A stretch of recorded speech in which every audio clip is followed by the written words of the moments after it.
এই গুজবের ব্যাপারে আপনারা সবাই সর্বোচ্চ সতর্ক থাকবেন।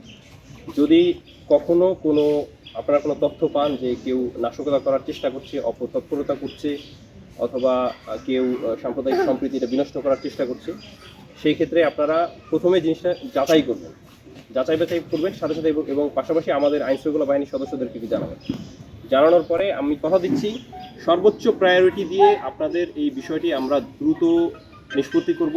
এর সাথে যদি জড়িত কোনো ব্যক্তি থাকে, আমরা দ্রুত তাকে গ্রেপ্তারপূর্বক তার ব্যাপারে সর্বোচ্চ কঠোরতম আইনানুগ ব্যবস্থা নেওয়া হবে।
ফরিদপুর এবং রাজবাড়ী এই দুটো জেলা, এখানে পূজা মণ্ডপ সমূহে সার্বিক নিরাপত্তা প্রদানের জন্য আমাদের র্যাবের 3 স্তর বিশিষ্ট নিরাপত্তা ব্যবস্থা নেওয়া হয়েছে।